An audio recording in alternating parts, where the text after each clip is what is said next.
Hello friends, welcome back to Universe as a System in the course of Foundation course in Science and Technology। तो friends पिछले lecture में हमने milky Way Galaxy के बारे में थोड़ा जाना कि वो मिल्की वे गैलेक्सी कैसी है, कहाँ तक एक्सटेंडेड है, कितनी बड़ी है, क्या उसकी शेप है और उसमें जो हमारा सोलर सिस्टम है वो कहाँ सिचुएटेड है। तो ये सब जानने के बाद आइए अब जानते हैं कुछ और गैलेक्सीज के बारे में। क्या गैलेक्सीज किस किस तरह की होती हैं, कि क्या क्या उनकी जनरल शेप होती है और कहाँ कहाँ वो यूनिवर्स में सिचुएटेड हैं और यूनिवर्स में गैलेक्सीज के अलावा और क्या क्या है। तो चलिए आइए जानते हैं। तो फ्रेंड्स जैसा कि हम जानते हैं कि मिल्की वे गैलेक्सी सिर्फ एक ही गैलेक्सी नहीं है यूनिवर्स में, ऐसी सैकड़ों हजारों या इवन लाखों भी कह सकें तो शायद लाखों गैलेक्सीज भी होंगी। यूनिवर्स इतना वास्ट फील्ड है कि उसको एक्सप्लोर करना कोई छोटे टाइम में कर पाना किसी भी साइंटिस्ट या किसी भी ऑर्गेनाइजेशन के बस में नहीं है और इसको बहुत देर से एक्सप्लोर किया भी जा रहा है, बहुत कुछ मिला भी है और बहुत ज़्यादा इसमें रिसर्च चल भी रही है। तो मिल्की वे गैलेक्सी के बारे में जानने के बाद चलिए आइए और जानते हैं कि यूनिवर्स में है क्या क्या। तो this is beyond the Milky Way Galaxy. The universe is full of galaxies, some being solitary wanderers, others moving in clusters, drifting endlessly in the great cosmic dark space. तो जो कॉस्मिक डार्क स्पेस है उसके अंदर ही ये सारी की सारी galaxies move करती हुई मिलती हैं। कुछ अकेली हैं जो घूम रही हैं किसी फिक्स एक्सिस के अराउंड, कुछ दूसरी हैं जो क्लस्टर्स में जो ग्रुप्स में घूम रही हैं और वो एंडलेसली घूमे जा रही हैं, ये नहीं पता कहाँ जा रही हैं, किस के अराउंड घूम रही हैं और वो स्पेस के अंदर चले जा रही हैं, एंडलेस उनका मूवमेंट है। तो जानते हैं कुछ शेप्स के बारे में। शेप्स ऑफ गैलेक्सीज कैसी होती हैं? ये स्पाइरल शेप की हो सकती हैं, called spiral galaxies, elliptical galaxies and irregular galaxies. Spiral के जैसा हम जानते हैं कि सेंटर से शुरू होके एक बाहर की तरफ ऐसे मूव करना, तो उसको स्पाइरल गैलेक्सीज बोलते हैं और वो स्पाइरल शेप में ही मिलती हैं। एलिप्टिकल गैलेक्सीज जैसा कि हम जानते हैं कि सर्कल को थोड़ा हम चपटा बना दें, एक तरफ एक एक्सिस उसकी छोटी कर दें और दूसरी एक्सिस लंबी कर दें, तो वो एलिप्टिकल गैलेक्सीज की शेप बन जाती है। इर्रेगुलर गैलेक्सीज जिसकी कोई अपनी शेप ही रेगुलर शेप में नहीं है और वो किसी भी शेप में हमें मिलती हैं और उसको हम इर्रेगुलर गैलेक्सीज बोलते हैं। तो सबसे पहले आती हैं स्पाइरल गैलेक्सीज। स्पाइरल गैलेक्सीज वो होती हैं जैसे जिनकी शेप स्पाइरल शेप में है और milky Way galaxy is one of the spiral galaxies. Spiral galaxies have a spiral shape with clouds of dust and stars radiating out from the central nucleus. इसके centre में nucleus होता है जो rounded होता है और जो क्लाउड्स हैं, डस्ट है और स्टार्स हैं वो इस न्यूक्लियस से रेडिएट करते हैं in a spiral fashion like this. Here is a spiral galaxy shaped as shown. This is the central nucleus and these are arms, these are spiral arms. और ये ऐसे स्पाइरल आर्म्स में clouds हैं dust के और stars हैं जो कि न्यूक्लियस से बाहर निकलते हुए प्रतीत होते हैं। तो ये M101 नाम दिया गया है साइंटिस्ट के द्वारा, जो एक स्पाइरल गैलेक्सी एक और हमें मिली है जो कि मिल्की वे गैलेक्सी से अलग है। Elliptical galaxies. Elliptical galaxies in general do not have much gas or dust from which to form new stars and they consist of old stars. तो elliptical galaxies जैसा कि हम जानते हैं कि एलिप्स शेप में है, मिलती हैं और इसके अंदर ज़्यादा गैसेस या डस्ट क्लाउड्स नहीं होते हैं जो कि इसके सेंटर में से निकलते हुए बाहर हों, इसीलिए इसकी शेप स्पाइरल में नहीं मिलती है, सिर्फ एलिप्टिकल ही मिलती है। और इसके अंदर जो है पुराने पुराने स्टार्स ही होते हैं, नए स्टार्स नहीं मिलते हैं और सिर्फ पुराने स्टार से ही इनकी सारी बॉडी फॉर्म्ड होती है। This is the shape of an elliptical Galaxy.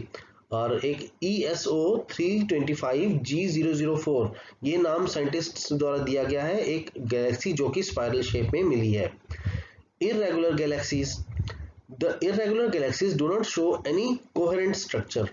Irregular Galaxy कोई खास किसी डेफिनेट शेप में नहीं मिलती हैं, बस गैलेक्सी के अंदर जो भी स्टार्स हैं, क्लाउड हैं, डस्ट है, जो भी मटेरियल है, डस्ट पार्टिकल्स हैं, क्लाउड्स ऑफ डस्ट है, सब इरेगुलरली अरेंज्ड है और एक ग्रुप ऑफ स्टार्स के जैसे वो हमें मिलती हैं। तो NGC 1569 एक टेक्निकल नेम है जो साइंटिस्ट द्वारा दिया गया है एक गैलेक्सी को जो कि इरेगुलर इन शेप है। The number of elliptical and spiral galaxies is almost equal. जो एलिप्टिकल और स्पाइरल हैं वो करीब करीब बराबर नंबर में मिल रही हैं जैसे जैसे ढूंढा जा रहा है उनको। And whereas the irregular ones comprise about 10% of all galaxies। irregular galaxies कम है, वो सिर्फ 10% मिलती 10% नंबर में है जितनी की सारी गैलेक्सीज हमें मिली हैं, उसका सिर्फ 10% जो इरेगुलर गैलेक्सीज है उसके रूप में मिलता है हमें। तो what is local group of galaxies? Milky Way Galaxy या इसके आसपास और ज्यादा मिलने वाली गैलेक्सीज, इसके मिल्की वे गैलेक्सी के आसपास जो मिलती हैं उनको लोकल ग्रुप ऑफ गैलेक्सीज बोला जाता है। The Milky Way galaxy is one of the more than 54 galaxies known as the local group। तो उनमें से मिल्की वे भी एक है जिनको लोकल ग्रुप में लिया गया है और ऐसी 54 गैलेक्सीज आइडेंटिफाई कर ली गई हैं। The three largest members of the group are Milky Way, which is second biggest, the Andromeda galaxy is the biggest one, and the Triangulum galaxy। तो ये तीन गैलेक्सीज हैं जो सबसे बड़ी गैलेक्सीज हैं हमारे लोकल ग्रुप ऑफ गैलेक्सीज में। सबसे बड़ी जो है एंड्रोमेडा गैलेक्सी है, वो मिल्की वे से अलग एक गैलेक्सी है। हालांकि शुरुआत में जब साइंटिस्ट ने रिसर्च करना शुरू किया तो एंड्रोमेडा गैलेक्सी को भी वो मिल्की वे गैलेक्सी का ही पार्ट समझने लगे थे, इसीलिए वो ये सोचने लगे थे कि मिल्की वे गैलेक्सी बहुत ही बड़ी है और शायद biggest in the universe system है। लेकिन बाद में देखा गया कि एंड्रोमेडा गैलेक्सी एक अलग गैलेक्सी है, तब scientist realised that Milky Way galaxy is not the biggest one.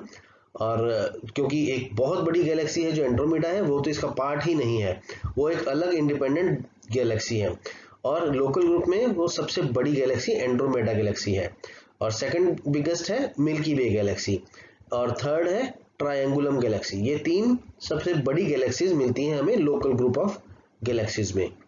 The Andromeda galaxy lies nearly 2 million light years away and is visible to the unaided eye. 2 million light years away है Andromeda galaxy और इतनी बड़ी है कि वो बिना किसी telescope के हमें दिखाई देती है। It is a spiral Galaxy 3 times bigger and brighter then hours. ये 3 गुना ज्यादा बड़ी है हमारी मिल्की वे गैलेक्सी से और ज्यादा ब्राइट भी है हमारी गैलेक्सी से। The other galaxies in the local group are dwarf galaxies and they are mostly clustered around the 3 larger galaxies. जो बाकी की गैलेक्सीज हैं लोकल ग्रुप में आती हैं जो, उनको ड्वार्फ गैलेक्सीज बोला गया है। ड्वार्फ मतलब बोना, छोटा। तो ड्वार्फ गैलेक्सीज जो है वो they are mostly clustered around the 3 larger galaxies. जो ये 3 लार्जेस्ट गैलेक्सीज थी इनके आसपास उनका झुंड बना रहता है, तो इसलिए उनको ड्वार्फ गैलेक्सीज भी बोला जाता है। The nearest galaxies to the Milky Way galaxy are the large and small Magellanic clouds visible in the southern hemisphere. They are irregular in shape. Magellanic clouds जो है वो large and small Magellanic clouds जिनका नाम से हम जानते हैं वो हमारी मिल्की वे गैलेक्सी के बिल्कुल सबसे पास में वाली गैलेक्सीज हैं और ये सदर्न हेमिस्फीयर से दिखाई देती हैं और these are irregular in shape क्योंकि ये हैं बेसिकली क्लाउड्स। तो ये जो मैगेलेनिक क्लाउड्स हैं वो छोटे हैं साइज में तो उनको स्मॉल मैगेलेनिक क्लाउड्स बोला जाता है और अगर बहुत बड़े साइज में है तो लार्ज मैगेलेनिक क्लाउड्स बोला जाता है। और ये इरेगुलर शेप है, ना इनकी शेप स्पाइरल है ना इनकी शेप किसी कोई भी डेफिनेट शेप नहीं है, इसलिए इनको इरेगुलर शेप में लिया गया है। तो friends then we come on to clusters of galaxies.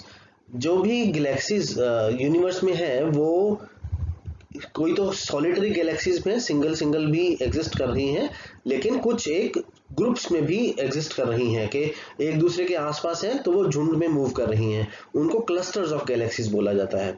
तो क्लस्टर्स में छोटा क्लस्टर भी होता है और बड़ा क्लस्टर भी हो सकता है। छोटे क्लस्टर में कम नंबर ऑफ गैलेक्सीज हैं और लार्जर जो बड़ा क्लस्टर है उसमें ज्यादा नंबर ऑफ गैलेक्सीज भी हो सकती हैं।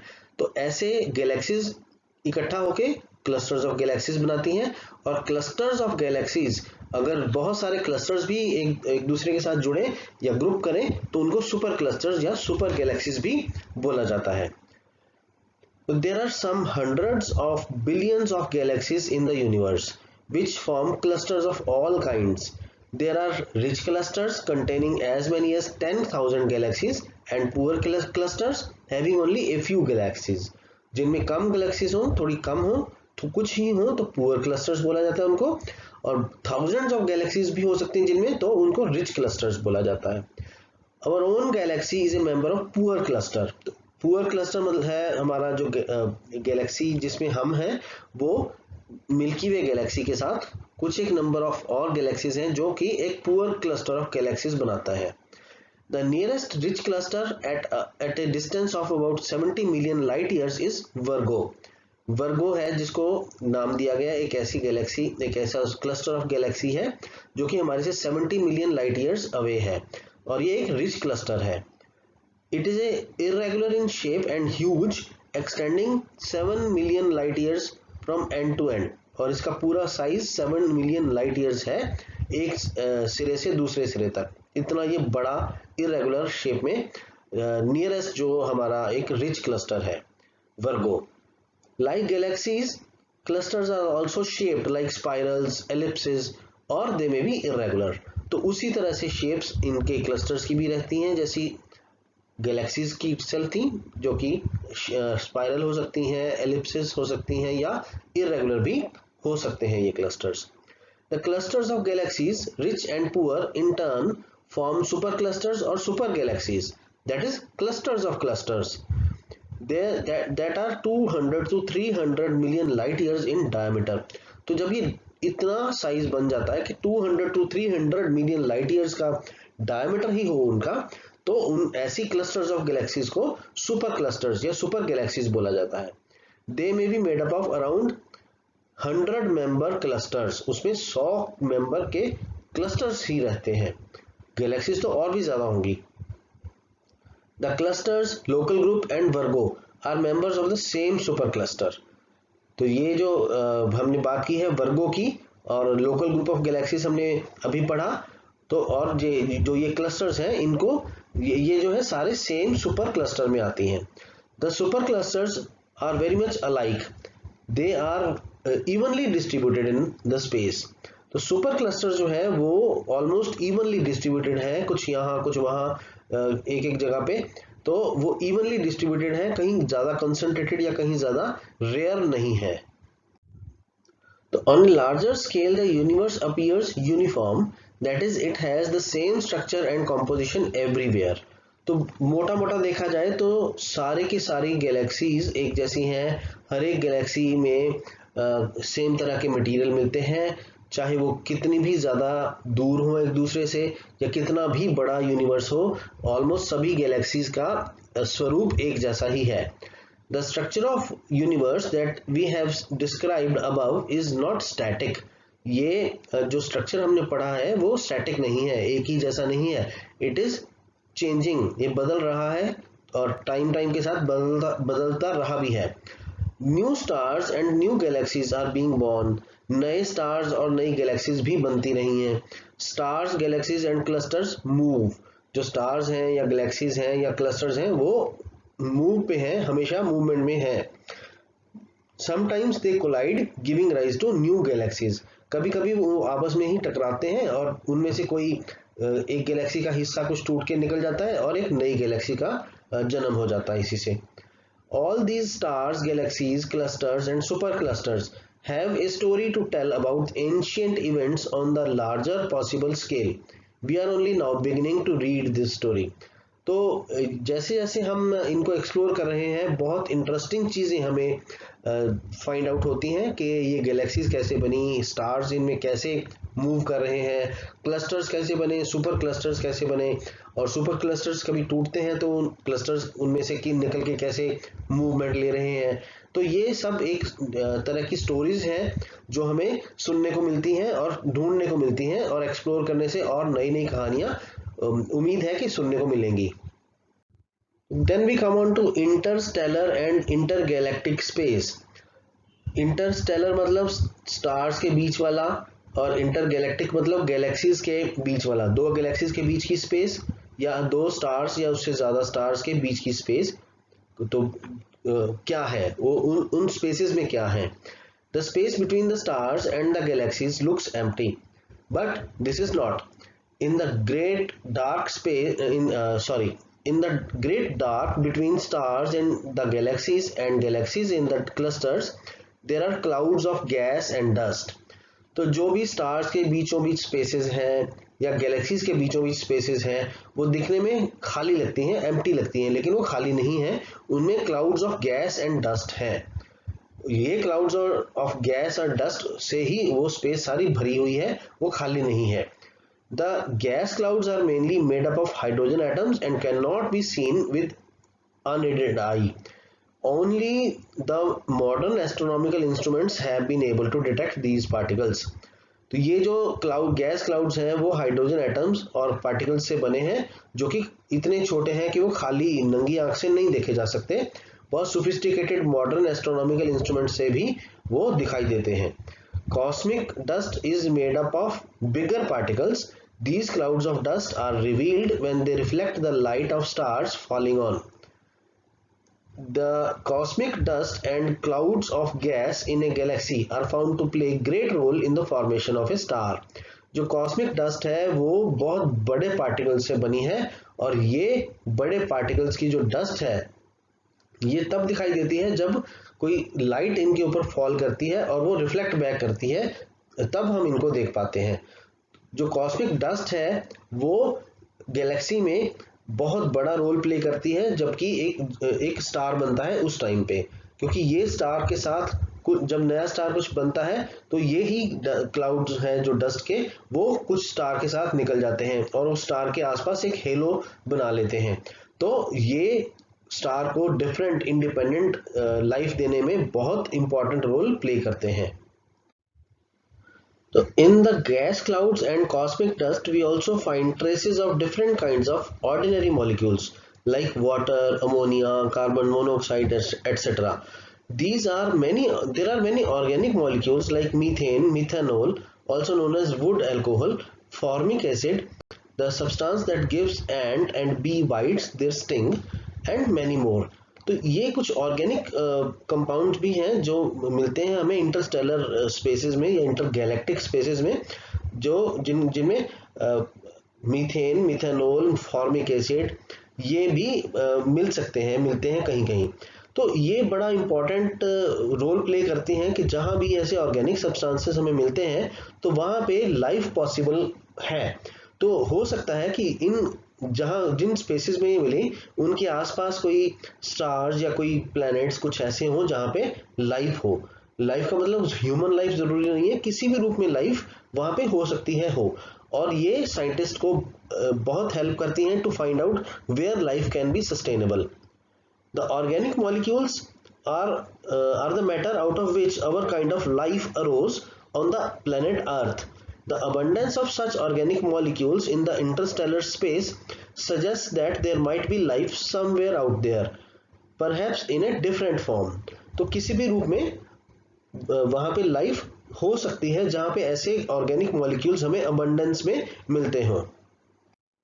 Another important major constituent of the universe are cosmic rays. Cosmic rays are beams of charged particles such as electrons, protons, and helium nuclei, etc. that freely travel in space at nearly the speed of light. These particles carry large amount of energy across the space. तो ये cosmic rays भी Interstellar spaces में मिलती हैं। जो cosmic rays हैं वो क्या होती हैं, वो चार्ज पार्टिकल्स जैसे इलेक्ट्रॉन है नेगेटिव चार्ज है, प्रोटॉन्स है पॉजिटिव चार्ज है, हीलियम न्यूक्लियाई भी सिर्फ पॉजिटिव चार्ज ही रह गया, जब उसमें से सिर्फ न्यूक्लियाई रख लिया हमने तो इलेक्ट्रॉन्स निकल गए हैं। तो ऐसे जो पार्टिकल्स हैं उनकी जो स्ट्रीम्स हैं उनको कॉस्मिक रेज बोला जाता है। और क्योंकि ये चार्ज है तो इसलिए वो जब एक जगह से दूसरी जगह पर with the speed of light जाते हैं, इतनी उसके आसपास की स्पीड पर जाते हैं, तो वो ह्यूज अमाउंट्स ऑफ एनर्जी अपने साथ कैरी करते हैं अक्रॉस द स्पेस। तो फ्रेंड्स, एक अमेरिकन एस्ट्रोनॉमर है कार्ल सगन, जिन्होंने एक बहुत खूबसूरत कुछ लाइनें बोली, तो उनको देखते हैं क्या है वो। The Cosmos is all that is और ever was or ever will be. In the last few years, we have made the most astonishing and unexpected discoveries about the cosmos and our place within it. Explorations that are exhilarating to consider. They remind us that humans have evolved to wonder, that understanding is a joy, and that knowledge is prerequisite to survival. I believe our future depends on how well we know this cosmos in which we float like a mote or dust in the morning sky. तो वाकई में बहुत खूबसूरत लाइनें हैं। चलिए एक interesting fact के बारे में जान लेते हैं। Expanding universe. कहा जाता है कि हमारा यूनिवर्स शुरू से, जब से वो बना है, तब से इट इज कॉन्स्टेंटली एक्सपेंडिंग, बड़ा होता जा रहा है। ये पेरिफेरी इसकी बड़ी होती जा रही है और इसके जो इंटरप्लेनेटरी डिस्टेंसेस हैं वो बढ़ रहे हैं, सन से दूरी बढ़ रही है धीरे धीरे। तो जब थ्योरी ये दी गई एक्सपेंडिंग यूनिवर्स की, तो तब हर लोगों ने तो शुरू में नहीं माना, क्योंकि शुरू में तो वही जो पुराना स्टैटिक यूनिवर्स का जो कंसेप्ट चला रहा था वही चला रहा था। इवन एल्बर्ट आइंस्टाइन ने अपनी एक थ्योरी दी थी, general theory of relativity. General theory of relativity में एल्बर्ट आइंस्टाइन ने ये कहा था, ये थ्योरी दी थी कि कोई भी चीज अगर मूव कर रही है, या वो अगर मूव कर रही है या वो रेस्ट पे है, तो वो एक दूसरी चीज के रिलेटिव है, उसकी जो भी पोजीशन है। अगर वो मूव कर रही है तो किसी दूसरी पोजीशन, दूसरी ऑब्जेक्ट के रिलेटिव वो मूव कर रही है, जो कि हो सकता है स्टैटिक हो दूसरी बॉडी, या हो सकता है वो मूवमेंट में कम या फास्ट हो। तो ऑल मोशन इज रिलेटिव। उसने एल्बर्ट आइंस्टाइन ने ये कहा था कि all motion is relative. Relative मतलब एक दूसरे से कंपैरिजन में वो मोशन में या रेस्ट में हो सकती है। तो अगर हम उसकी एल्बर्ट आइंस्टाइन की थ्योरी को अप्लाई करते हैं यूनिवर्स के ऊपर, तो वो एक एक्सपेंडिंग यूनिवर्स प्रूव हो जाता है कि it is already following the theory of relativity. तो इसलिए रिलेटिविटी की थ्योरी जो है हर ऑब्जेक्ट, यूनिवर्स की हर चीज के ऊपर एप्लीकेबल है। लेकिन एल्बर्ट आइंस्टाइन भी उस टाइम पे इस स्टैटिक यूनिवर्स के कंसेप्ट को इतने ज्यादा फॉन्ड ऑफ थे कि उन्होंने भी एक्सपेंडिंग यूनिवर्स को के ऊपर अपनी राय यही दी कि नहीं, एक्सपेंडिंग यूनिवर्स नहीं, यूनिवर्स इज ऑलवेज स्टैटिक। और उन्होंने अपनी रिलेटिव थ्योरी ऑफ रिलेटिविटी जो थी उस पर चेंजेस की। कहा गया कि एक कॉस्मिक कांस्टेंट, उन्होंने कॉस्मोलॉजिकल कांस्टेंट उसका नाम दिया, उसको ऐड किया कि जब ये थ्योरी एक कॉस्मिक या यूनिवर्स की चीजों के ऊपर अप्लाई होगी, तो ये कॉस्मोलॉजिकल कांस्टेंट के साथ अप्लाई होगी, जिसके साथ उन्होंने ये प्रूव किया कि universe is not expanding, universe is static. तो चलिए जानते हैं इसके बारे में। Challenges to the static universe model came from theoretical considerations and astronomical observations. तो क्योंकि चेंजेस हैं, चैलेंजेस जो हो रहे हैं स्टैटिक यूनिवर्स ऑफ मॉडल के, वो कहाँ से आए? थ्योरेटिकल कंसीडरेशन और एस्ट्रोनॉमिकल ऑब्जर्वेशन के साथ। Albert Einstein published General Theory of Relativity in 1915. Application of this theory to the universe implied an expansion of space and a beginning for the universe. Philosophically, however, Einstein believed a static universe, so he modified his relativity equations by adding a cosmological constant to ensure a static universe. Einstein later said that this was the greatest mistake of his life. जब static universe को की theory को discard कर दिया गया, इतनी सारी findings आई कि जो एक्सपेंडिंग यूनिवर्स के फेवर में जा रही थी, तो एल्बर्ट आइंस्टाइन ने रिपेंट किया और उन्होंने कहा कि ये कॉस्मोलॉजिकल कांस्टेंट ऐड करना मेरे लाइफ की सबसे बड़ी गलती थी। तो ये तो थी आज तक की यूनिवर्स की स्टोरी। तो आज तक भी थ्योरीज बदलती आई हैं, पहले कुछ और थ्योरी थी, उसके बाद और फाइंडिंग्स मिली साइंटिस्ट को, तो थ्योरी बदली। तो इस तरह से थ्योरीज कीप ऑन चेंजिंग और मॉडल्स कीप ऑन चेंजिंग। अब देखते हैं अगले आने वाले सालों में क्या होगा। तो this was universe as a system, जो कि हम इस कोर्स में पढ़ रहे हैं। तो इसके अलावा हम अब आएंगे सोलर सिस्टम पे। तो नेक्स्ट लेक्चर हमारा सोलर सिस्टम पे होगा। Thank you.